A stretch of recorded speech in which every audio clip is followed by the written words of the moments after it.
C'est un plaisir de revenir ici. En fait, c'est la première fois que je pense que je reviens depuis peut-être que j'ai fait mes cours et puis mon stage ici, un stage de master médicaux. Donc, j'ai travaillé avec Sylvain, donc bon, ça fait vraiment plaisir. C'était bien en français qu'il fallait parler. Oui, oui, Oui, c'est OK, très bien. Donc, moi, j'ai commencé en fait en linguistique. J'ai fait ma licence en linguistique et j'ai migré petit à petit vers l'informatique. Donc là, je travaille sur la traduction automatique.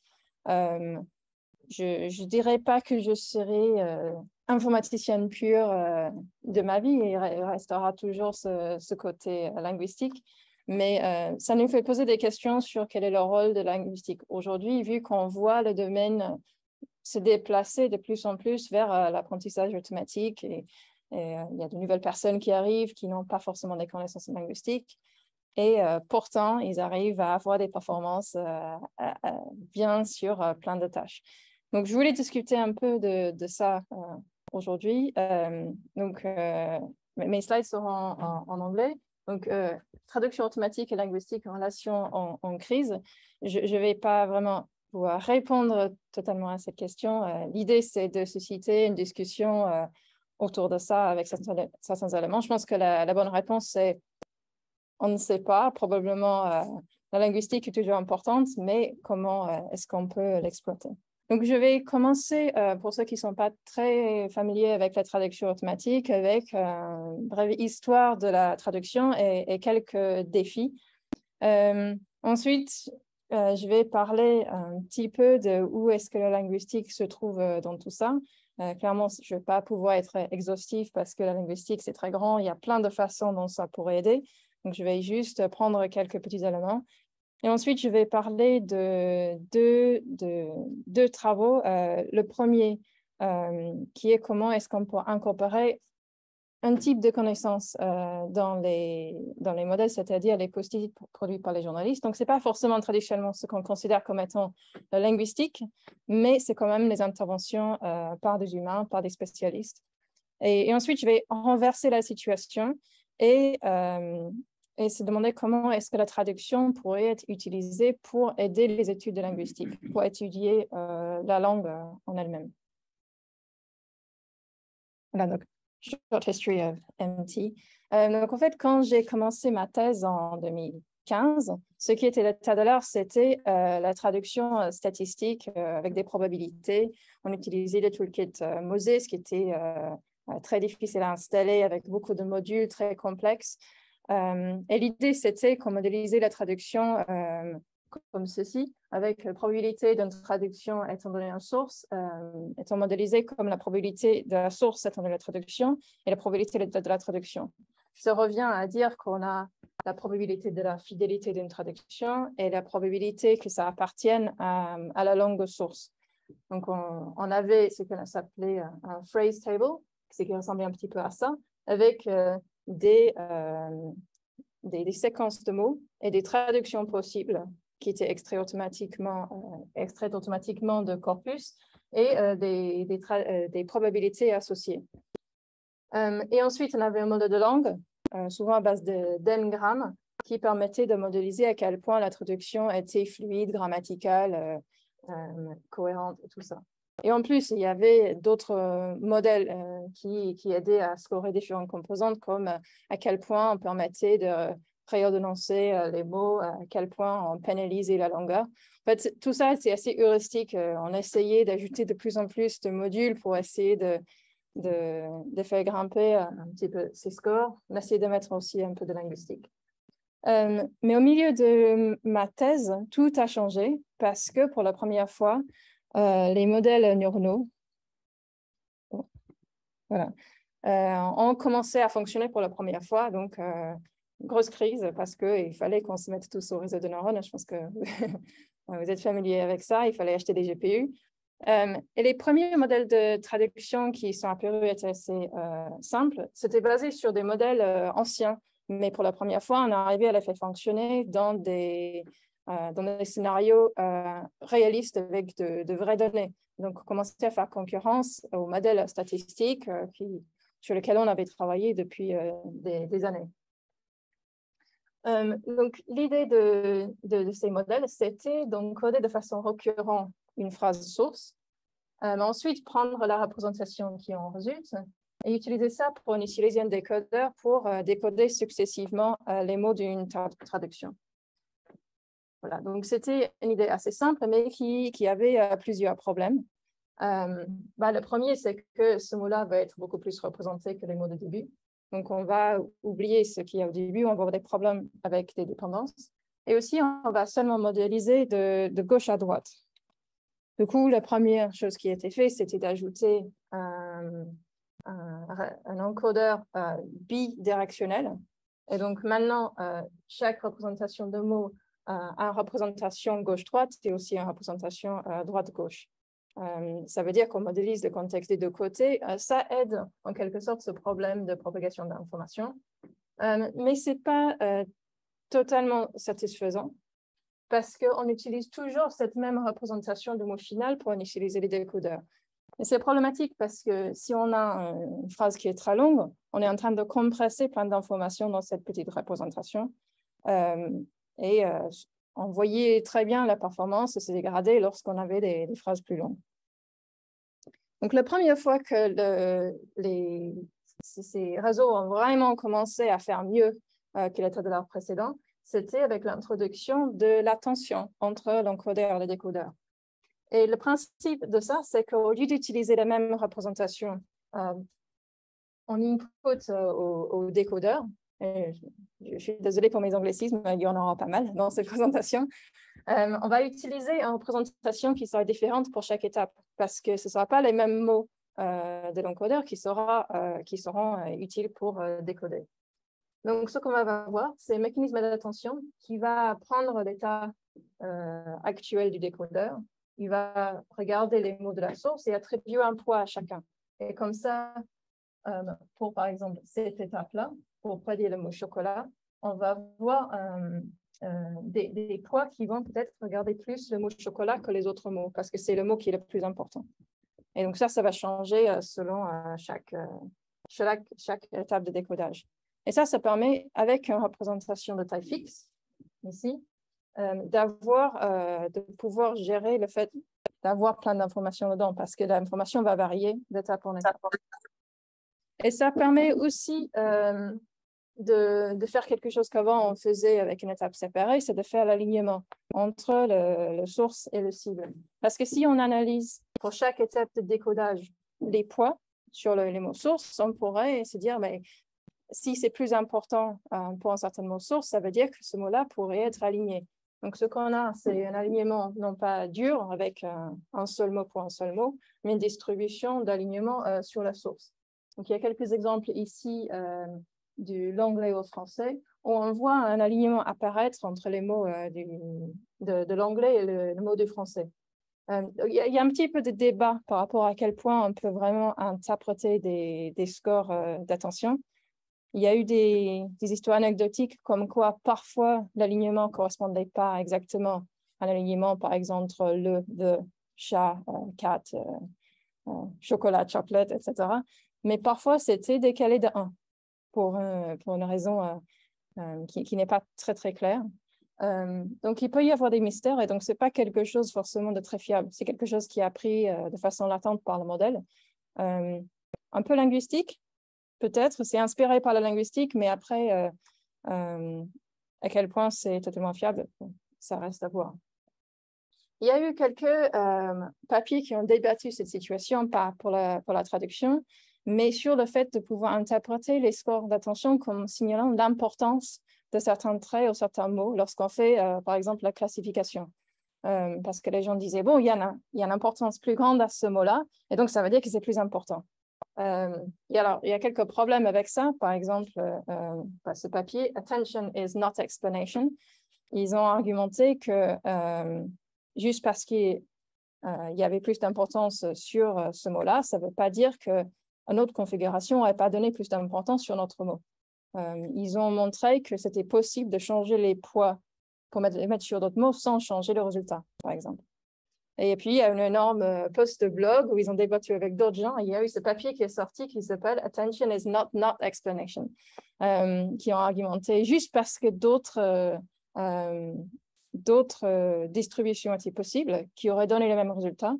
Ça ne veut pas dire qu'on ne pourrait pas interpréter l'importance qui a été donnée quand on a fait la prédiction avec le modèle. Donc, il y a eu pas mal de débats par rapport à ça. Donc, je vous encourage à lire ces deux papiers parce que c'est intéressant de voir les deux côtés des choses et à quel point on peut vraiment interpréter ces motifs qui ont l'air linguistiques, mais qui en fait étaient produits totalement automatiquement dans un autre but. Bon. Et ce qui est à tas de l'art aujourd'hui, c'est le modèle Transformer. Donc, c'est un encodeur-décodeur comme avant, mais au lieu d'avoir la récurrence, donc au lieu d'encoder successivement les mots, on remplace ça avec des calculs parallèles où la représentation de chaque mot dépend de la représentation des autres. Donc ici, c'est montré ici. Linguiste, il va dépendre de chaque mot et ça va arriver par couches successives d'encodage. Donc, le grand avantage de ça, c'est que ça s'entraîne beaucoup plus vite et aussi qu'il y a moins de problèmes de dépendance à longue distance dans la phrase. Avant, quand on encodait de façon successive, si on avait, par exemple, de coréférence qui était un petit peu éloignée dans la phrase, les informations pourraient être plus perdues. Ici, chaque mot a accès directement à chaque autre mot de la phrase. Alors, le positionnement est encodé un peu différemment vu qu'en fait, on pourrait réordonnancer les mots et ça donnerait ici avec ce schéma le même résultat. Donc, on va encoder les positions des mots avec une autre représentation. Alors, donc ça, c'est l'architecture qui actuellement est à de l'art. Et comme avant, on peut analyser aussi l'attention. Ici, ça s'appelle le self-attention parce que c'est l'attention que portent les mots d'un texte sur le reste du même texte de la source. Donc, avec cette phrase en anglais, ils ont montré qu'entre deux couches de l'encodeur, le mot est, il regarde un petit peu partout, mais il a l'air de regarder le nom auquel il réfère dans le texte. Donc, ce n'est pas toujours aussi joli que ça, mais on voit que même ce self-attention, il arrive à retrouver des relations linguistiques que nous, on connaît très bien. Donc, ça peut parfois être vu, dans mon expérience, c'est rarement aussi joli que ça. Souvent, l'attention est propagée un petit peu partout. Si vous avez des questions à tout moment, n'hésitez pas à m'interrompre, à lever la main. Voilà. Donc, oui. Ça a l'air toujours un peu magique, cette attention. Oui. Parce que je dis un tout petit peu comment ça fonctionne. Ah. C'est compliqué. Bon, en fait, c'est des poids donc, qui vont être assignés à chaque représentation. Donc, s'il y en a, je ne l'ai pas ici, mais je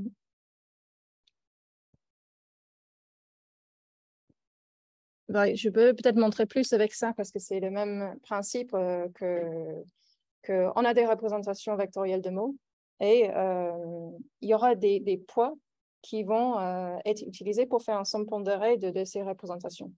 Et donc, en fonction de comment ces poids, quelles sont les valeurs, la valeur de ce vecteur de contexte va être différente. Donc, si on va mettre un poids très fort au chocolat, il y aura beaucoup plus de chocolat dans le vecteur que les autres mots. Donc, au début, clairement, ça va être totalement aléatoire. Et ça va être par l'apprentissage du modèle que ces paramètres vont être mis à jour petit à petit pour ajuster en fonction de ce qui marche le mieux pour produire une bonne traduction. Et donc, tout ça se fait automatiquement avec la propagation de l'erreur. Donc, en traduction, la plupart des modèles qu'on utilise sont supervisés, c'est-à-dire que nous avons des corpus parallèles et on peut utiliser une traduction de référence pour calculer à quel point la prédiction du modèle est loin de la prédiction de référence et à partir de ce taux d'erreur. Puis en fait, assez simple, c'est-à-dire qu'on va juste comparer mot par mot, ce qui est très, très approximatif. est-ce que c'est bon ou pas. Et ça va donner l'indication du modèle à quel point il est mauvais. Et il va être très mauvais au début. Il va mettre à jour ses paramètres un tout petit peu dans la bonne direction à chaque fois. Mais ce qu'on voit émerger à partir de l'aléatoire total, c'est les poids qui vont être plus forts pour les mots qui sont plus intéressants pour produire une certaine étape. Donc, il va savoir ça à partir de l'état actuel. Par exemple, si on voulait produire le mot chocolat, il a déjà vu tous ces mots. Donc, il a ces représentations-là. Il sait où il est. Il sait quels sont les mots de la source. Il va assigner ses poids en fonction de son état actuel. Donc, c'est un peu magique. C'est vrai, mais voilà. Et donc, en fait, tous les paramètres vont être mis à jour comme ça. Et il y a un petit problème avec les transformers. Parfois, ils peuvent être difficiles à calibrer. Mais souvent, il faut pas mal de données pour faire en sorte que ça marche. Dans les expériences que, en fait, je vais pas en parler ici, on a fait des expériences dans des scénarios avec pas beaucoup de données, vraiment pas beaucoup. Et finalement, c'était le modèle statistique qui marchait le mieux. Mais ce n'était pas en traduction normale. C'était pour une tâche où il n'y avait pas beaucoup de changements d'ordre de mots. Et donc, on n'avait pas besoin d'autant de contexte de longue distance. Et donc, les modèles comme les modèles statistiques marchent plutôt bien parce que oui, ils n'arrivent pas à gérer ces longues distances. Donc, en fait, le choix du modèle, je dis le transformer, c'est l'état de l'art, mais ce n'est pas forcément le meilleur modèle pour une tâche spécifique donnée. Voilà. Donc, je vais montrer certaines des expériences, pas celui à qui je pense, mais à la fin de cette présentation qui montre un peu ça. Voilà. Donc, les défis actuels, il y en a plein, donc je mentionne que certains ici. Le premier, c'est le multilinguisme et le transfert. Donc, c'est le fait de pouvoir entraîner un modèle de traduction qui permet de traduire plusieurs directions de langue à la fois. La façon la plus simple de faire ça, c'est simplement prendre des données de plein de directions différentes, entraîner un modèle, un même encodeur, décodeur dessus, où on donne comme premier mot de la source, donc vers quelle langue on veut traduire. Et donc, c'est au modèle d'essayer de comprendre comment produire le texte dans la bonne langue. Et ça, c'est notamment théoriquement utile pour aider les langues qui n'ont pas beaucoup de données et les langues qui sont proches aussi, parce qu'on pourrait imaginer qu'ajouter des données pour, par exemple, je sais pas, l'espagnol pour aider le catalan, voilà, quand je dis proche, ça ne veut pas forcément dire proche de façon selon la typologie, ça peut être proche parce qu'ils ont emprunté beaucoup de mots. Il peut y avoir des chevauchements lexicaux qui sont assez importants. Donc, l'anglais-français, finalement, l'anglais a emprunté beaucoup de mots du français et un peu dans l'autre sens aussi. Et du coup, éventuellement, ces langues pourraient s'aider. Et le transfert, c'est lorsqu'on a un modèle qui est entraîné sur une paire de langues ou plusieurs et on veut l'adapter pour d'autres langues. C'est très pertinent pour les cas de crise. Par exemple, on a une catastrophe dans un pays et ils ont besoin rapidement d'avoir un modèle de traduction qui fonctionne bien. Si ça n'apparaît pas dans Google ou DeepL, il faut pouvoir adapter un modèle rapidement pour le faire. Donc, on peut imaginer des scénarios où on a un modèle multilingue et qui a une langue liée à la langue qu'on veut traiter. Et donc, on va utiliser des techniques pour adapter un modèle existant. Alors, j'ai parlé un petit peu de langues qui n'ont pas beaucoup de données. Ces types de techniques nécessitent des quantités énormes de données. Pour l'anglais-français, d'habitude, si mes étudiants doivent entraîner un modèle de traduction, j'ai dit, bon, il faut prendre à peu près 30 ou 40 millions de phrases. Et ça, c'est en plus éventuellement de faire du pré-entraînement avec des données monolingues. Mais la plupart des langues du monde n'ont pas autant de données disponibles. Et même en dessous de millions, ça pourrait parfois être considéré comme peu doté ou moyennement peu doté. Donc, on a pas mal de techniques qui peuvent être utilisées pour aider dans ces cas-là, comme utiliser les données monolingues qui sont disponibles. Souvent, il y a plus de données monolingues que de données parallèles. Donc, en faisant du pré-entraînement avec des objectifs de modèles de langue ou avec les données d'autres langues, génération de données synthétiques et en faisant du transfert. Sur cette question de traduction, le resource, j'ai mis une citation ici. On a produit récemment un survey paper, je ne sais pas comment dire ça en français, un papier qui regarde l'état de l'art de domaine sur la traduction automatique pour les langues peu dotées, en ciblant les différentes familles de méthodes qui peuvent être utilisées. Donc, si ça vous intéresse, vous pouvez aller lire le papier. Et puis le troisième grand défi, qui est en fait un défi dont je m'intéressais déjà pendant ma thèse, c'était l'inclusion de contextes additionnels. Donc au lieu de traduire des phrases indépendantes les unes des autres, introduire des contextes linguistiques au niveau du document, éventuellement inclure d'autres types d'informations comme les images, les vidéos et la parole. Lorsque ça pourrait aider à traduire. Donc, ça peut aider clairement dans le cas de phrases ambiguës. Par exemple, cet avocat est pourri. On pourrait avoir des contextes linguistiques qui aident à les utiliser ou une image. Donc, ma thèse, je l'ai fait sur la traduction de dialogue en contexte, notamment utiliser des contextes linguistiques. Et actuellement, j'ai un étudiant qui travaille sur l'utilisation d'images pour aider les cas ambigus. Voilà, donc, où est la linguistique dans tout ça? Donc, j'ai mis cette citation qui est un petit peu connue. Every time I fire a linguist, the performance of the speech recognizer goes up. Je l'ai vu répéter aussi pour la trad et le score bleu. Alors, il y a un petit peu d'humour dans ça. Mais c'est vrai que récemment, on a vu beaucoup de gains dans la traduction automatique grâce aux méthodes d'apprentissage automatique pures, on va dire. Donc, au lieu d'essayer de mettre des informations linguistiques dans les modèles, on va plutôt optimiser la façon dont on apprend ces modèles, ajouter différentes cellules, des réseaux de neurones.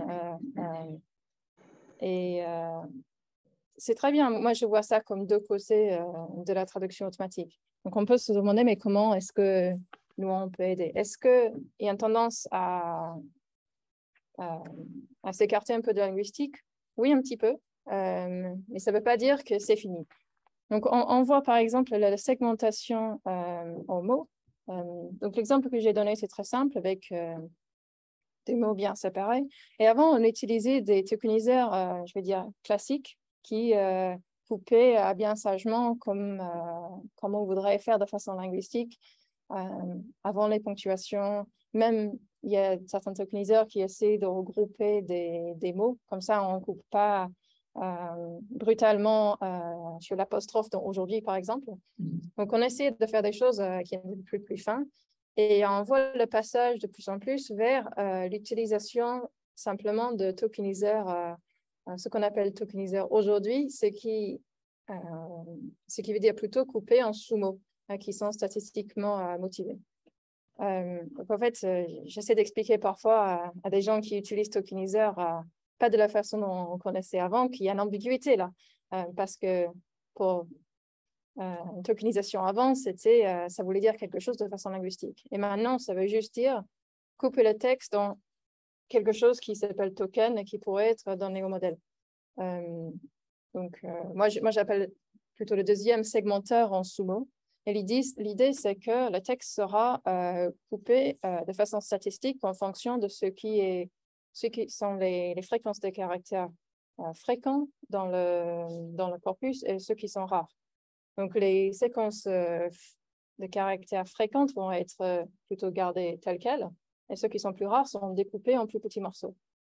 L'avantage de ça, c'est que notre vocabulaire dans le modèle de traduction n'est pas obligé de correspondre à des mots entiers. Ce qui est un problème parce que bon, le vocabulaire va faire des millions de mots et en plus, si on a un nouveau mot, on ne saura pas donner en représentation. Donc ça permet avec un vocabulaire de taille fixe de représenter tous les mots qu'on voudrait. Parce que même s'il y a un nouveau mot, on pourrait juste les représenter comme une séquence de caractères individuels. Il y a pas mal de gens qui ont essayé d'analyser ces représentations et dire « Ah, mais ça devrait être linguistiquement motivé. » Mais en fait, j'ai pris un exemple d'un de mes textes qui a été segmenté avec Sentence Piece. Et on voit que ce n'est pas forcément le cas. Alors, on a hier, par exemple, qui a été découpé. Ça indique qu'il y a un espace avant, mêlé. Mais ça ne correspond pas forcément à nos intuitions. On s'attend à ce que les suffixes soient découpés, les préfixes, et pas vraiment, en fait. Alors, ça aide plus. Il y a des gens qui ont essayé de faire mieux que ces approches statistiques en utilisant des tokeniseurs morphologiques tels que Morphasseur qui sont pris de façon non supervisée ou en prenant un outil qui a été développé exprès pour découper bien en morphème. Et de ce que j'ai vu, ce n'est pas vraiment clair si ça marche. J'ai l'impression que les travaux les plus anciens montrent que ça marche un peu. Mais ces papiers sont publiés aussi, donc il y a probablement beaucoup de tentatives qui n'ont pas été publiées parce que ça n'a pas marché. Et les tentatives plus récentes ont marché que plutôt non, ça ne marche pas. En fait, si on choisit très bien à quel point on découpe avec la méthode statistique, souvent, ça marche aussi bien, voire un peu mieux, avec probablement beaucoup moins d'efforts. Ce qui est un petit peu décevant pour les linguistes. Une autre façon dont on peut inclure les informations, c'est inclure directement les informations linguistiques telles que les étiquettes morphologiques ou les... j'ai le mot anglais, part of speech tags, c'est les étiquettes partie des discours, merci. Très bien.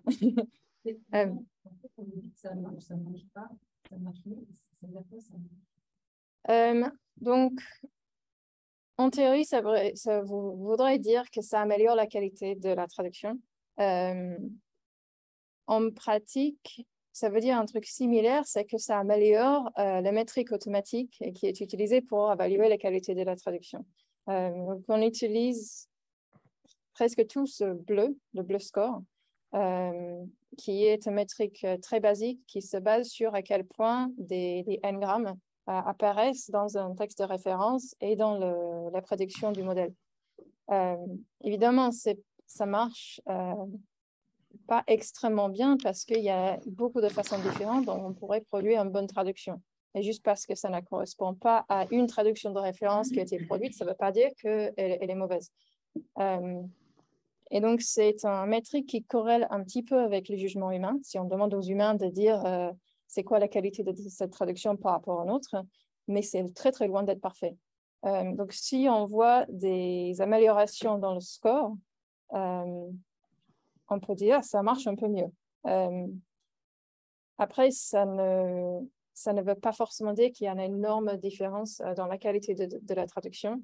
Donc, il faut toujours prendre un petit peu avec des pincettes des résultats de ce type d'expérience. Ça peut dépendre énormément aussi de quelles données sont utilisées. Souvent, on voit dans ce type de papier pas beaucoup de données utilisées pour entraîner les modèles parce que c'est dans ces contextes-là qu'on voit des gains plus facilement parce que le modèle de base est déjà pas très fort. Donc, on voit que beaucoup de choses marchent quand on est dans ces scénarios où on n'a pas beaucoup de données. Et dès qu'on ajoute un peu plus, là, les méthodes ne marchent plus.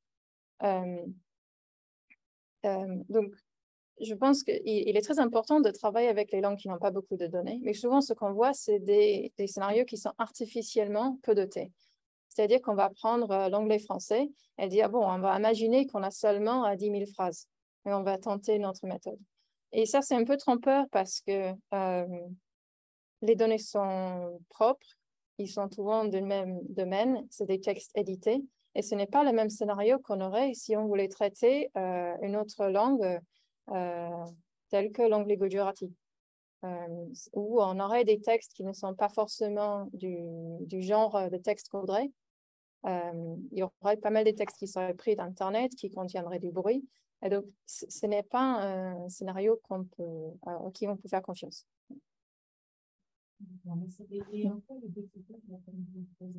Oui. Alors, donc déjà, c'est important de découper pour ne pas avoir le problème des dimensionnalités ou le vocabulaire du modèle. Donc, parmi les mots, donc, il doit encoder tous les mots dans son vocabulaire.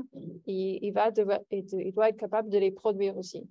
Donc, ce vocabulaire doit être défini à l'avance, ce qui va représenter le nombre de classes en fait, parmi lesquelles le modèle doit choisir. Et si ce nombre est très grand, c'est très dur à entraîner. Parce qu'on peut avoir 1 million de classes, il y a 1 million de mots dans notre vocabulaire.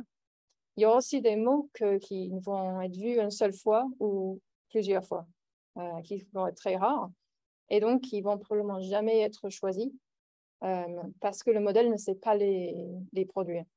Donc, l'idée de découper, ça permet d'avoir des unités qui sont plus courtes.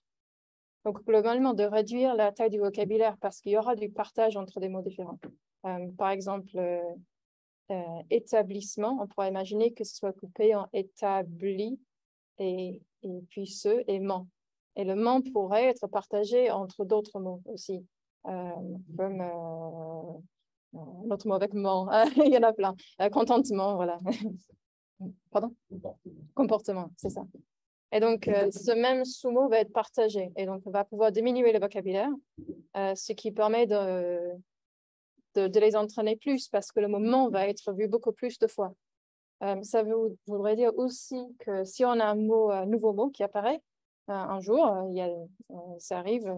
Par exemple, le Covid, on n'en parlait pas beaucoup avant, il y a quelques années. Si le modèle a communiqué les mots, il ne sera pas donné en représentation à ce nouveau mot qui n'apparaît pas dans le vocabulaire. Donc, à l'époque, on donnait un token UNC pour inconnu, unknown, qui représentait tous les mots que le modèle n'avait pas vus. Et c'était un problème parce que le modèle était aveugle à ce que ça voulait dire. Et donc, maintenant, ce mot pourrait être découpé en plus petites parties. Par exemple, si co existait dans le vocabulaire, il serait représenté par co et peut-être vide ailleurs. Donc, s'il y a des mots similaires, comme coronavirus, il va peut-être partager le sens de ce mot. Donc, c'est ça l'idée. Et il y a même des modèles à base de caractères où on va vraiment juste découper sur les caractères. On prend un modèle beaucoup plus petit et on va demander au modèle d'essayer de reconstruire le sens à partir de caractères. Donc, ça peut marcher bien dans certaines circonstances, mais souvent, ça marche un petit peu moins que de couper de cette façon-là. Oui, donc il y a différentes façons dans lesquelles les gens essaient d'inclure les informations linguistiques, telles que les étiquettes, les parties du discours. Par exemple, il y a la traduction factorisée. En fait, on va, au lieu de juste donner chaque mot, je vais dire mot, mais en fait, ça pourrait être un sous-mot aussi, pour donner d'autres informations comme son partie du discours ou son étiquette morphologique. En plus du modèle, on pourrait donner son lemme aussi. Et donc, ça aide à décomposer les différents éléments de chaque mot pour donner ça au modèle. Donc, ça a été essayé il y a quelques années avec quelques réussites, mais ce n'est pas quelque chose qui est très souvent utilisé aujourd'hui. Donc, souvent, ça, c'est la marque de est-ce que quelque chose marche bien ou non. Ce n'est pas le score qui est présenté dans le papier, c'est que est-ce que les gens l'utilisent en vrai.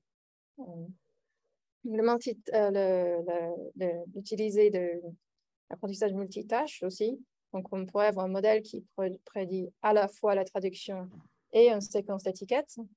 Pareil, on a montré que ça marchait un petit peu dans certaines circonstances, surtout pour les langues qui n'ont pas beaucoup de données, mais ce n'est pas forcément quelque chose qu'on utilise tous les jours. Une autre façon de faire ça, c'est mettre les étiquettes entre chaque mot. Donc, on a le déterminant, chat, non, etc. Et on peut aussi produire une prédiction qui a ces étiquettes collées dans la traduction. Donc, comme j'ai dit, les gains sont un peu légers. Ça peut marcher dans des scénarios où on n'a pas beaucoup de données. Mais ce n'est pas si évident de faire en sorte que ça marche. Et je vais montrer une expérience ratée de notre part aussi. On a participé cette année à la campagne d'évaluation WMT. C'est la grande campagne d'évaluation où plein d'équipes participent pour traduire les mêmes textes, mais ensuite c'est évalué avec des humains cette fois-ci, qui vont décider quel modèle sera le meilleur. Donc, on n'a pas encore les résultats définitifs, mais je peux vous dire que je suis très sûre qu'on a perdu cette année à cause de certains bugs qu'on avait dans les expériences. Mais on a produit un papier quand même, on espère être intéressant. Et l'idée, c'était d'essayer de faire des modèles multilingues pour le tchèque, russe, ukrainien et l'anglais, et faire les directions montrées ici, où on essaye d'aider le transfert entre ces langues qui sont assez proches en appliquant une sorte de translittération, plutôt une transcription à base de règles, où on essaye de rapprocher les cognates qui ont changé avec le temps. Donc, ce n'était pas seulement une histoire de translittérer le texte parce qu'ils sont écrits dans des scripts différents. Donc, encourager le partage entre les éléments de vocabulaire. On a aussi appliqué certaines règles qui permettent de rapprocher des mots qui ont changé. Par exemple, ici, on a « i ». Non, c'est pas là. Ici, si on translittère, on n'a pas le même mot ici. Par contre, avec notre façon de transcrire, ces mots deviennent les mêmes. Donc, on a fait ça en regardant les listes de cognates et en mettant des règles qui permettent de faire ressembler tous les textes un petit peu plus au tchèque. Et en fait, les résultats ont montré déjà que le modèle multilingue, où on a mis toutes les directions de langue dans le même modèle, a marché catastrophiquement moins bien que juste entraîner des modèles bilingues. Alors, ce n'était pas clair si ce n'était pas le transfert entre ces langues qui n'a pas marché. À mon avis, c'était un problème de taille de vocabulaire, parce que lorsqu'on essaie de mettre plus de langues dans un même modèle, il y aura moins de chaque langue, moins de vocabulaire consacré à chaque langue. Donc, c'était un problème qu'on avait dans nos expériences. Mais la transcription a permis de regagner un petit peu des scores sur ça. Malheureusement, je ne suis pas sûre que ce soit dû à une amélioration du transfert entre les langues qui étaient proches, mais plutôt une conséquence du fait que maintenant, le vocabulaire était un peu moins compressé vu que tout était dans le même script. Donc, les conclusions ne sont pas, sont un petit peu décevantes, mais ça montre que parfois, on pense avoir une idée maligne avec des intuitions linguistiques et ça ne marche pas forcément comme on voudrait. Et surtout, remplacer un texte par quelque chose de transcrit, on perdait les informations qui étaient dans le texte d'origine. Et c'est probablement mieux d'ajouter plus d'informations qu'essayer de remplacer par ces modèles qui sont finalement assez intelligents. Voilà, donc quand est-ce que la linguistique peut aider? Moi j'argumenterais en fait que les types d'architecture qu'on utilise sont quand même liés à la linguistique, même si ce n'est pas de la façon traditionnelle auquel on pense en donnant des informations comme les parties du discours. Par exemple, l'attention qu'on a vue, c'est intuitif d'un point de vue linguistique. Donc, pour avoir cette idée, il faut avoir pensé à qu'est-ce que c'est le langage, qu'est-ce que c'est un texte, la phrase, quelles sont les relations entre les mots, et comment on peut faire en sorte que le modèle intègre cette intuition du fait que les mots dépendent des autres. Donc, c'est une façon un peu moins précis de regarder le côté linguistique, mais en fait, tout changement d'architecture, on pourrait dire que ça pourrait être inspiré par quelque chose de linguistique. Donc, l'analyse de nos modèles et de ceux qui font bien ou pas bien, ça va influencer comment on crée de nouvelles architectures. Donc ça, il y aura toujours une grande composante linguistique là-dedans. Il faut regarder les données. Même ceux qui font l'apprentissage pur, j'ai déjà vu, ils ne regardent pas les données et ils ne se rendent pas compte qu'il y a un problème très évident dedans. Donc, on a toujours notre place ici. Après, je pense que inclure des informations externes dans les scénarios où on n'a pas beaucoup de données parallèles, que ce soit en forme de données monolingues, des lexiques ou des post-it, ça peut toujours être utile, même si c'est pour faire un modèle qui est plus efficace, qui n'a pas besoin d'autant d'entraînement, donc de façon écologique. On ne sait pas forcément quelles sont les meilleures façons de le faire de nos jours, mais ce n'est pas une raison de ne pas continuer à essayer de le faire. Donc, comme j'ai dit avant, c'est probablement plus sage d'essayer d'inclure ces informations comme informations additionnelles plutôt que d'essayer d'être plus intelligent que la trad qui existe déjà.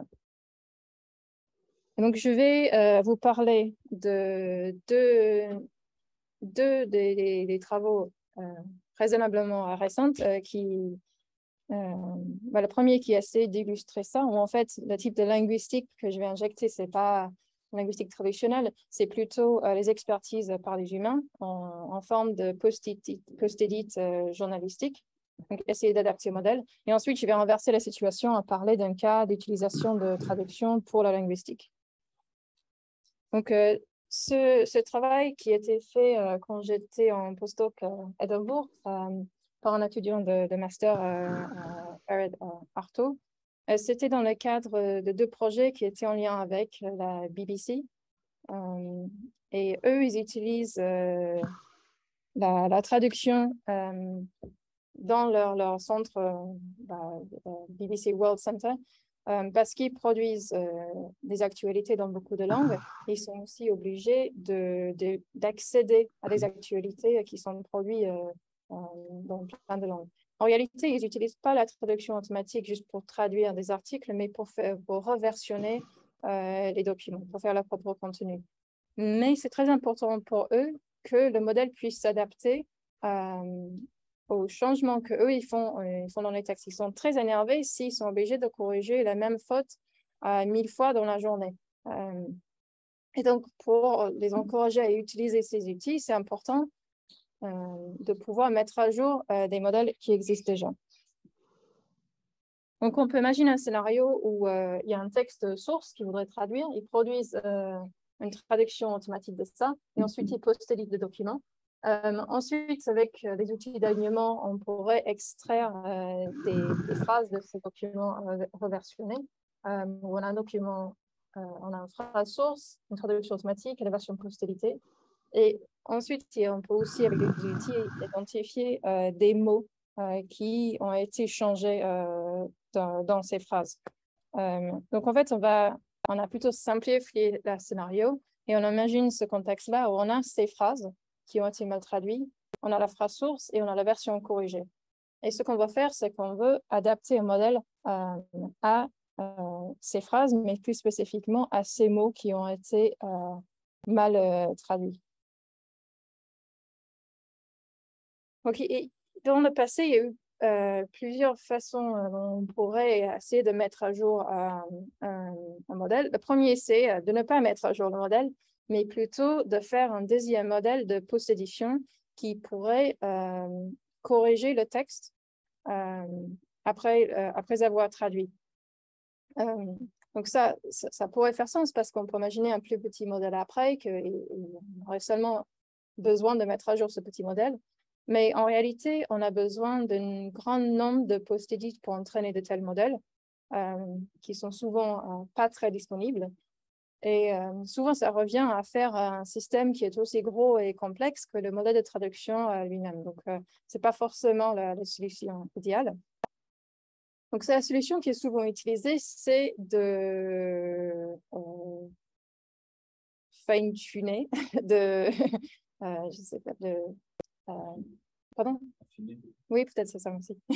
Affiner le modèle en continuant l'entraînement, mais sur des données qui sont plus de domaines qu'on voudrait traiter. Donc, dans le cas de post-edit, ça veut dire prendre les post-edits et entraîner le modèle un peu plus sur ces post-edits pour qu'il reconnaisse ces phrases-là.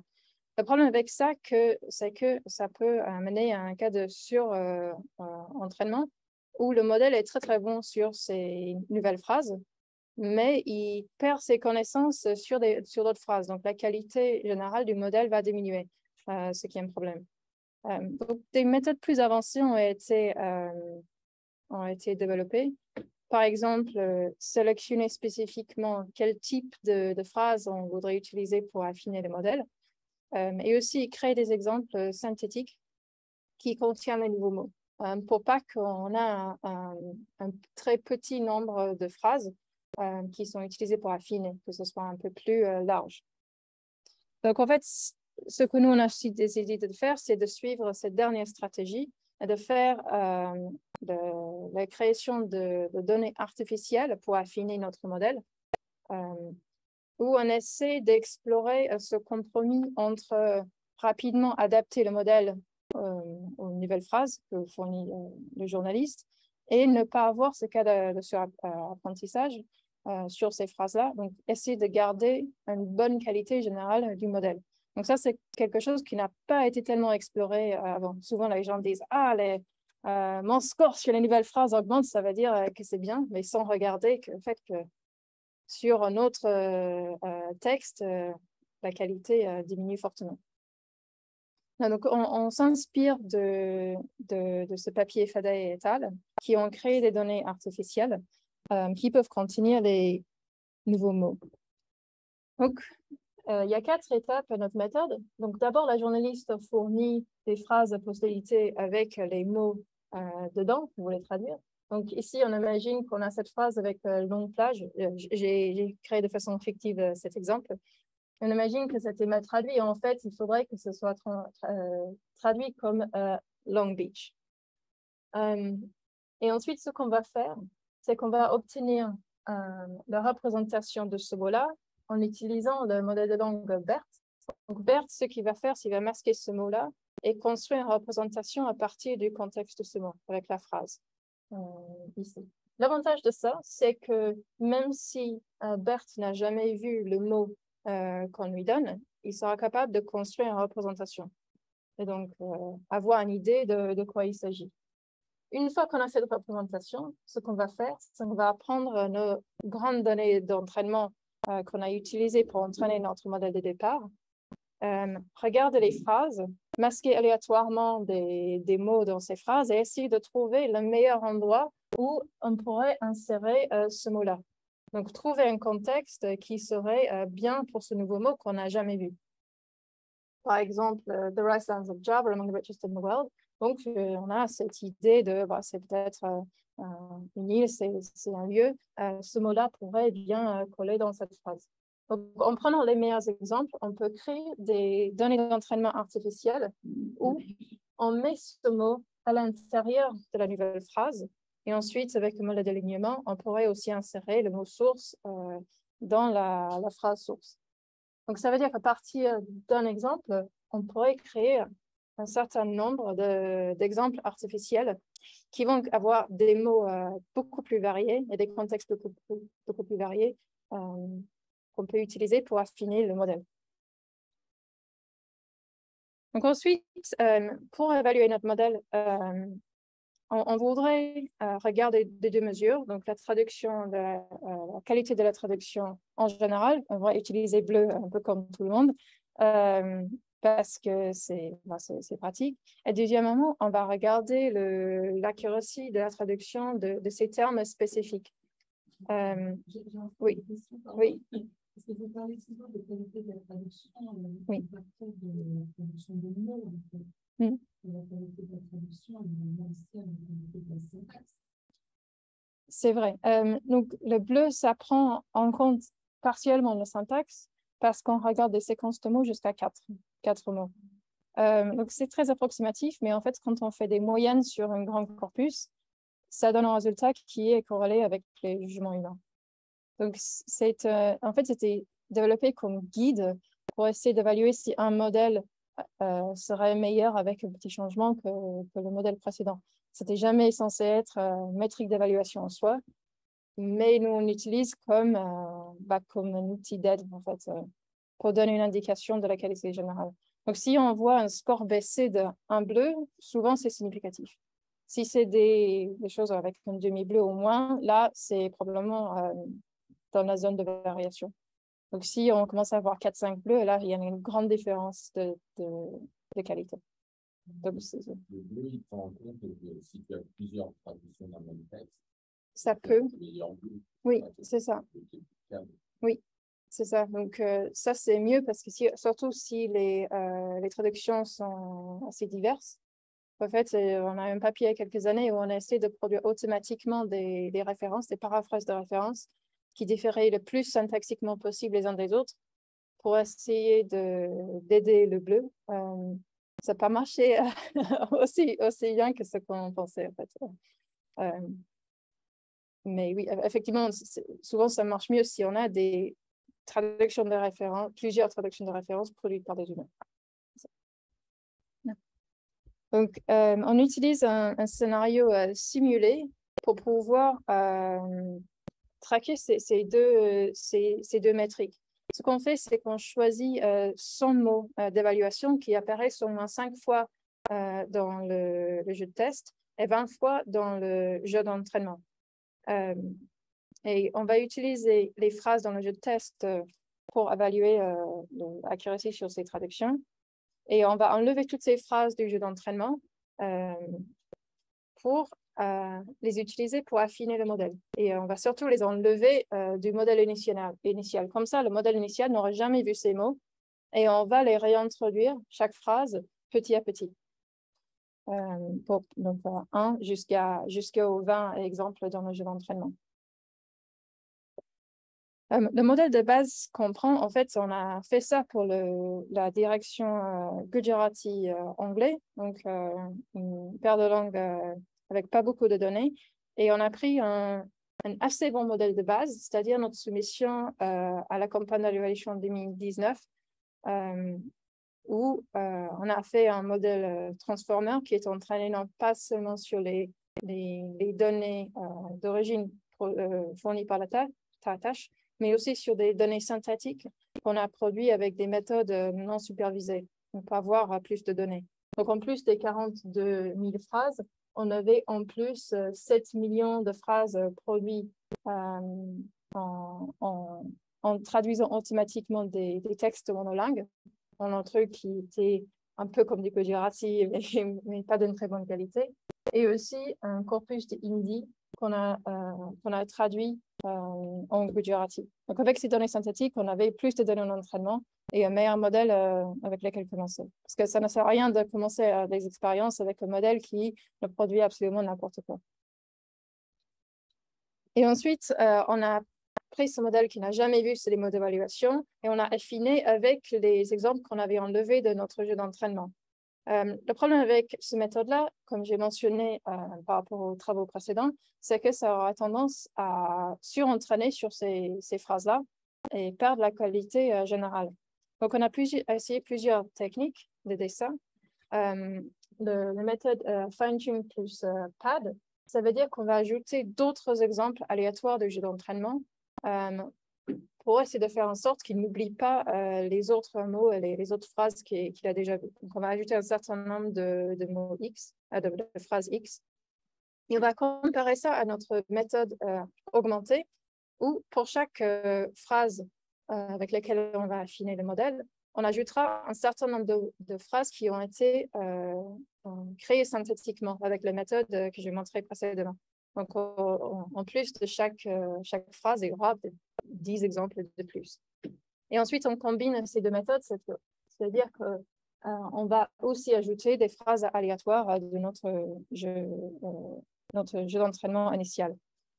Donc, je vais dire une petite chose sur la sélection de modèles. Les modèles étaient très, très sensibles aux différents hyperparamètres qui sont dans les modèles. Par exemple, le taux d'apprentissage, à quel point il apprend, et le nombre d'exemples donnés à chaque fois pour l'entraînement.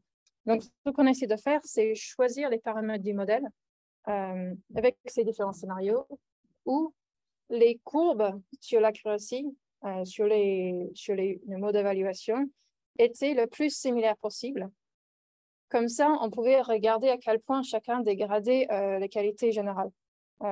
Sinon, on a ces deux choses qui bougent en même temps et il est difficile de les comparer. Donc, on a essayé de matcher les courbes sur les nouveaux mots pour voir à quel point, oui, ça dégradé. Donc, ici, c'est les courbes d'accuracy sur la gauche. Vous voyez que donc ici, 0 à 20, c'est le nombre de phrases d'évaluation qui sont ajoutées dans l'entraînement. Donc ici, il a seulement vu une phrase d'évaluation, plus éventuellement les phrases augmentées. Et ici, on a ajouté les 20. Le modèle de base, un score d'accuracy ici, il y a une petite anomalie. Donc, quand j'ai dit que je voulais faire correspondre les courbes, clairement, cette ligne ne correspond pas à la même courbe que les autres. On n'a jamais vraiment compris pourquoi, même après avoir refait l'expérience plusieurs fois. Donc, on va essayer de... C'était un modèle qui n'entraînait pas aussi bien. Donc, l'idée, c'est qu'au bout de 3 occurrences, on arrive à faire mieux que le modèle de base sur ces mots-là. Et en fait, ce modèle-là, en fait, c'était un top line puisqu'il a déjà vu ces mots peut-être des centaines de fois, au moins jusqu'à 20 fois dans le corpus. Donc, ça veut dire qu'on peut affiner le modèle à faire mieux spécifiquement sur ces mots. Ensuite, on peut regarder la qualité générale avec le score bleu sur le jeu. Donc, le top line qui a toutes les données dedans, et donc il fait mieux que tout le monde. On avait prévu que si on affinait le modèle sur des phrases spécifiques, la qualité tomberait sur les autres mots. Donc, on veut que ça tombe le moins possible. Et ce qui marche le mieux, c'est notre approche où on a produit synthétiquement plus de données. On voit que les autres méthodes de fine-tuning, le score bleu dégrade de façon très, très forte, donc jusqu'à 4 bleus. Donc, c'est là où on voit que c'était OK d'utiliser les bleus parce qu'une différence comme ça correspond à vraiment une réalité. Donc, en gros, on a réussi à faire en sorte qu'on ne dégrade pas la qualité générale du modèle avec notre méthode d'utiliser des données synthétiques. Et on s'est amusé aussi à essayer d'adapter le modèle un peu plus rapidement en ajustant les paramètres du modèle. Donc maintenant, on arrive à battre le modèle de départ avec une seule occurrence de phrase post-éditée.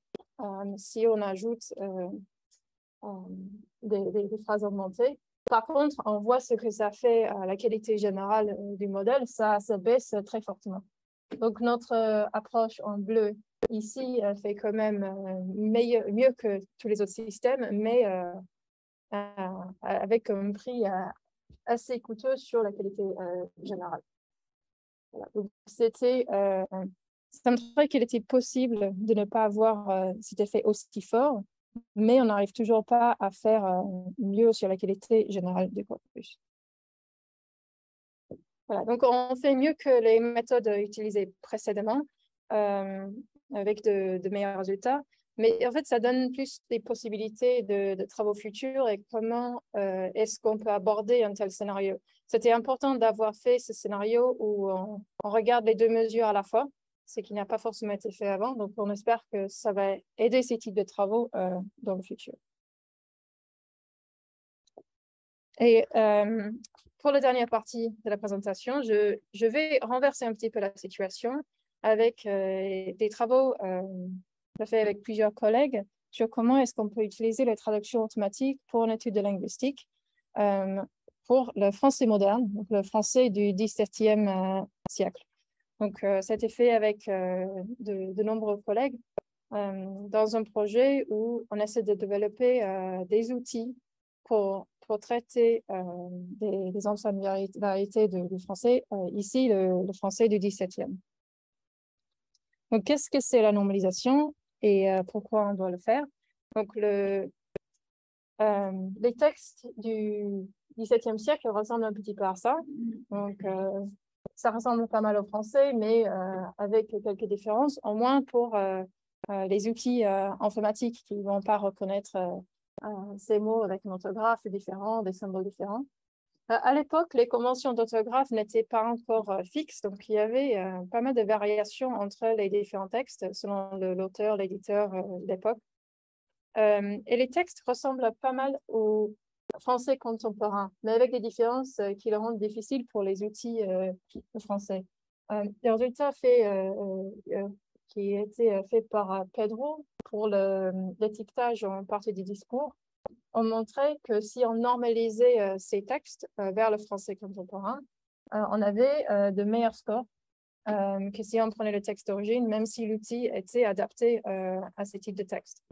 Très probablement parce qu'il y avait cette variation à l'époque.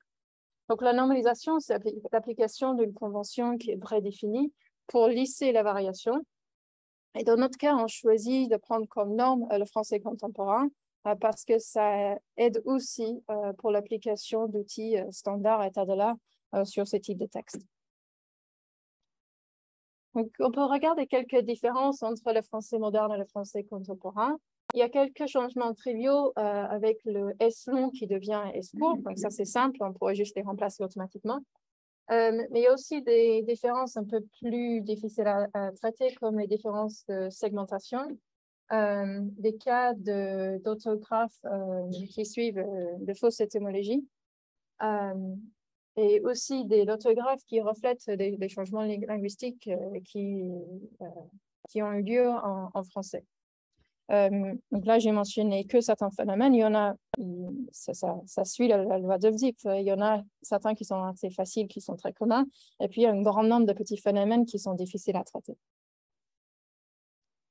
Et notre choix, c'est d'essayer d'utiliser la traduction automatique en phrase pour la normalisation. Donc ça se compare aux approches qui sont souvent utilisées, ce qui est de normaliser mot par mot. Ou par exemple, on a un modèle à base de caractères où on va juste transformer le mot. On a choisi d'utiliser la traduction automatique pour deux raisons. Il y a deux avantages. Le premier, c'est qu'il peut y avoir des différences de segmentation qui sont difficiles à gérer si on traite simplement mot par mot. Si on veut merger deux mots ou contraire les segmenter. Et deuxièmement, les mots peuvent être normalisés dans le contexte de leur phrase. Donc, c'est nécessaire dans un certain nombre de cas, même si ça peut être utile dans d'autres. Voici deux exemples, nostre et appelé, qui dans deux contextes différents vont être normalisés de façon différente. Donc là, c'est des cas qui nécessitent d'avoir le contexte pour être normalisé correctement. Et ça aurait été impossible avec les autres méthodes. Donc, on a comparé plusieurs types de modèles. On a commencé par des baselines, très importants. On a mis un de nos collègues, Benoît Sago, à écrire des expressions régulières qu'il adore faire. Et il m'a dit, bon, tu as quelques heures et il faut nous faire les expressions régulières qui marchent le mieux possible. Et donc, il a fait toute une liste de ces choses. C'était une sorte de petit défi. Et puis, notre collègue Philippe Gombet et ses étudiants ont développé une approche qui s'appelle ABA, qui est faite à base d'alignement, avec des règles de traduction au niveau des mots et aussi des règles de transformation sur les caractères qui ont été faits en regardant les transformations fréquentes qui apparaissent dans les corpus. Donc, c'est un peu plus automatique, mais toujours avec des connaissances. Et ensuite, je me suis mise à entraîner des modèles de traduction. J'ai entraîné des modèles statistiques et neuronaux. J'ai utilisé les modèles récurrents que j'ai montré au début et aussi des modèles transformers.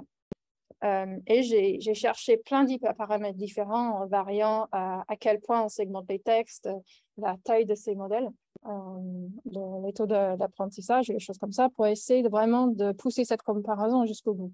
Parce que souvent, ce que font les gens, c'est qu'ils choisissent un certain type de modèle. Ils disent, bon, ça marche moins bien que ce modèle-là, mais sans avoir essayé les combinaisons. Ce qui veut dire qu'on pourrait faire des comparaisons sur une base pas juste pour un certain modèle. Donc, je ne vais pas vous montrer tous les tableaux ici parce que ça va être trop chiffre. Une grande partie du projet, c'était le développement de ressources. Donc, c'était un collègue, Simon Gabet, qui a fait énormément de travail sur la création de ressources monolingues, parallèles et annotées pour le français moderne. Ça s'appelle FRIM, le projet, donc j'ai mis le lien en bas ici. Et donc, on avait des données de normalisation qui étaient parallèles avec le texte d'origine et puis la traduction qui était sa version normalisée. Et on a couvert une variété de genres différents. On avait à peu près 18 000 phrases d'entraînement qui étaient peu dotées pour la traduction, mais qui est bien pour ce scénario spécifique. Et on a évalué en regardant l'accuracy de chaque mot, qui était assez facile à calculer, vu qu'il n'y avait pas beaucoup de changements, il n'y avait aucun changement dans l'ordre des mots, et juste quelques différences de segmentation. On a aussi mis comme baseline la fonction d'identité, ce qui consiste à ne rien faire, qui en fait a un accuracy déjà de 72%, assez élevé. Et on voit que rule-based arrive à l'augmenter très fortement, ce qui a bien plu à mon collègue. Les méthodes d'alignement encore plus, mais les méthodes qui marchent le mieux sont les méthodes par traduction automatique. Alors, en fait, c'est le modèle statistique qui marche le mieux de tout. Et les 3 modèles ont des scores assez élevés aussi sur les mots qui n'ont jamais été vus pendant l'entraînement, ce qui est assez important. Alors, je vais ajouter que tous les modèles sont améliorés avec un post-traitement en utilisant le lexique. Donc, parfois, la linguistique peut aider ces différents scénarios. Voilà. Donc, ensuite, juste pour terminer, une fois qu'on avait entraîné ces modèles, on s'est dit, mais qu'est-ce qu'on peut faire de ces modèles pour apprendre quelque chose sur l'orthographe à cette époque-là? Donc, on voulait explorer l'évolution de la typographie pendant cette décennie et qu'est-ce que ça voulait dire de façon linguistique. Donc, on s'est posé 2 questions. Est-ce que les modèles de normalisation sont sensibles aux différentes variations qui se passaient pendant cette décennie? Parce qu'on a entraîné ces modèles sur toutes les décennies pendant les 17e siècle. Mais pourtant, il y avait une variation dans le temps. Donc, est-ce qu'on peut extraire ce que ces modèles-là ont appris par rapport à ça? Donc, déjà, est-ce que ces modèles sont sensibles à la variation? Pour répondre à ça, on s'est dit, est-ce qu'il y a suffisamment d'informations dans un texte d'origine pour prédire non pas seulement la normalisation de ce texte, mais aussi la décennie dans laquelle le texte a été écrit? Et donc, pour faire ça, on a entraîné un modèle qui avait des métadatas associés où on produisait la normalisation, mais aussi comme premier mot, la décennie du texte. Comme ça, on soumettait ça à notre jeu de test qui faisait des prédictions de quelle décennie il croyait que ça serait. Donc, je montre les résultats ici avec une matrice de confusion, avec les décennies prédites ici et la vraie décennie ici. Et ce qui est important de voir, c'est qu'on voit une sorte de diagonale apparaître. Ça veut dire qu'il y a une certaine sensibilité à la décennie, même si c'est un peu bruité. Par exemple, je prédit la décennie 60, 60 et 70. Donc, c'est plutôt positif. Il y a un signal. Mais ensuite, on s'est dit, est-ce que c'est vraiment sensible à la variation orthographique ou est-ce qu'il est en train d'apprendre d'autres choses comme quel type de mots sont utilisés dans les textes du début du siècle par rapport au texte à la fin? Parce que là, on est en train de pas comparer la même chose. Donc, ce qu'on a fait, c'est qu'on a fait une expérience de contrôle, de dénormalisation, où on réduit les informations dans le texte source seulement aux éléments lexicaux. Vu qu'on donne le texte en français contemporain, il n'a pas accès à la variation orthographique qu'on a eue dans la version du XVIIe siècle. Et le but, c'est d'apprendre la version du XVIIe siècle plus la décennie de prédiction. L'idée, c'est que si cette expérience marche aussi bien que la précédente, ça veut dire qu'il est juste en train de regarder les mots pour prédire la décennie et non pas regarder la variation typographique. Donc, on peut comparer les deux et on voit que, bon, on a globalement le même motif, mais avec des différences. Donc, les scores sont mieux quand on a accès à la variation typographique, même si clairement, il utilise les informations lexicales aussi. Mais ça veut dire qu'il ne regarde pas que les informations lexicales. Donc, on peut dire oui, d'une certaine mesure, ces modèles sont sensibles à la variation. Et donc, deuxièmement, maintenant qu'on sait ça, on peut se demander quelle information est-ce que ces modèles apprennent. Idéalement, on voudrait extraire les informations par rapport à la variation graphique et comparer l'état à différentes décennies du siècle. Donc, ce qu'on a fait, c'est qu'on a appris un modèle de dénormalisation, encore une fois, donc qui prend le français contemporain et qui prédit la version du français moderne, où on conditionne la normalisation sur la décennie dans laquelle le texte est traduit. On va donner ces informations et on espère que le modèle apprendra que cette décennie-là correspond à un certain type d'orthographe de l'époque. Donc, on apprend le modèle avec les vraies données, mais ça permet ensuite de prendre un autre texte et créer plusieurs versions synthétiques du même texte pour chaque décennie. Parce qu'on peut changer quel mot on met au début de cette phrase. On peut dire, je veux que ce soit la première décennie pour ce texte, deuxième pour le deuxième, troisième, etc. Et ça permet de créer un corpus multiparallèle qui est totalement homogène, où c'est les mêmes phrases qui sont là à chaque fois. Et ce qui va varier, c'est seulement ce qui est produit par le modèle avec des variations graphiques. Ensuite, on peut comparer les résultats pour voir quelles sont les différences, c'est-à-dire qu'est-ce que le modèle a appris. Donc, on a mis un même texte de 43 000 phrases qui a déjà été normalisé et on va donner à chaque fois les tokens différents pour produire différents types de textes. Ensuite, on compte le nombre de fois il y a un mot qui change en un certain type de mot entre la phrase source et la normalisation. Donc, on voit qu'il y a en fait beaucoup plus de changements au début du siècle qu'à la fin. Ça veut dire qu'il y a beaucoup plus de variations par rapport au français contemporain. Et on peut comparer ces chiffres bruts. Donc, on n'est pas forcément allé très loin dans cette analyse, mais ce qui est intéressant, c'est que ça nous permet de visualiser certaines différences à travers l'époque. Donc ici, on a les différentes décennies et on a sélectionné certaines différences orthographiques entre le français contemporain et le français moderne pour montrer à quel point ils varient au cours du siècle. Et donc, il y en a qui augmentent et ensuite ils diminuent. Et on peut aussi comparer ça avec les jugements linguistiques par rapport à ce qui a été fait en linguistique pour confirmer certaines choses. Alors, on voit des différences de convention, mais aussi des signes de changement linguistique. Par exemple, le premier ligne ici, on voit mal les couleurs, mais c'est votre et vostre. Donc, à un certain moment, le S, c'est cette ligne-là, a été moins utilisé. Donc, on peut voir ça sur ce graphique. Il y a aussi un peu des preuves pour certains points de changement. Par exemple, notre collègue Simon avait des intuitions que quelque chose s'est passé autour de 1670. Et là, ça fournissait quelques preuves que oui, effectivement, il y a quelque chose qui arrive autour de cette période-là, qui n'était pas forcément une période classique, même si c'est un petit peu bruité dans ces graphiques.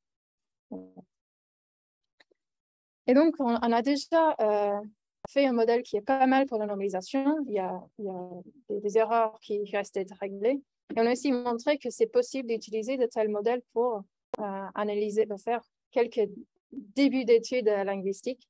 Et on va aller un peu plus loin dans ce projet, par exemple, pour étudier la signature d'un texte ou d'un éditeur ou d'un auteur, et aussi mieux exploiter les informations qui sont contenues dans ces textes, comme l'auteur, le genre de texte et l'éditeur. Donc, juste pour conclure globalement, parce que là, j'ai donné pas mal d'informations, je vais dire que le rôle de la linguistique s'est certainement changé avec le temps. Mais pour moi, ça reste très important, toujours dans l'analyse, diagnostiquer quel défi reste. Et ça, c'est très important pour avancer dans la traduction. Donc, je pense qu'on ne peut pas faire sans ça. Mais c'est aussi important de regarder les contextes où ça pourrait toujours aider, comme les scénarios où on n'a pas beaucoup de données. On a pas mal de variations dans les textes. Et on peut aussi commencer à voir, maintenant que nos outils commencent à être franchement assez forts, la situation renversée, c'est-à-dire qu'on peut commencer à voir la traduction comme un outil pour étudier la linguistique, plutôt que l'inverse, plutôt essayer d'utiliser la linguistique pour aider la traduction. Donc, merci beaucoup. Est-ce que vous avez des questions?